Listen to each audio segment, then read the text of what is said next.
Alors concernant l'aménagement de la baie de Santa-Manza avec notamment des structures légères, c'est-à-dire 4 pontons, un ponton pour les pêcheurs, un ponton pour les socioprofessionnels et 2 pontons pour la plaisance locale, c'est la première année où ces 4 pontons sont utilisés de manière effective. Pour vous donner un premier chiffre, ça représente à peu près 436 000 euros en coûts de fonctionnement et d'investissement. Deuxième chiffre que je peux vous donner, si on zoome un petit peu plus sur la plaisance locale, c'est 103 places attribuées et 100% des personnes vivant à l'année et ayant fait une demande qui ont été satisfaits. Pouvez-vous nous faire un bilan de cette saison 2018 ?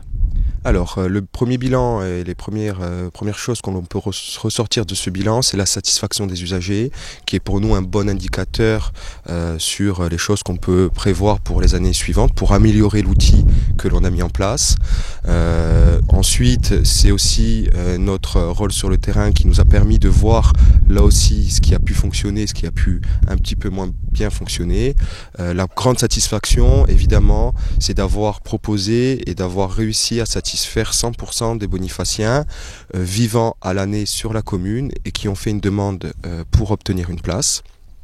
Voilà les premiers éléments qui ressortent de cette saison 2018. Pour terminer, ce que je pourrais rajouter, c'est que cet aménagement s'inscrit dans une vision globale de la baie de Santa-Manza au niveau du nautisme, avec notamment des démarches entreprises pour avoir un transfert du domaine public maritime vers la commune.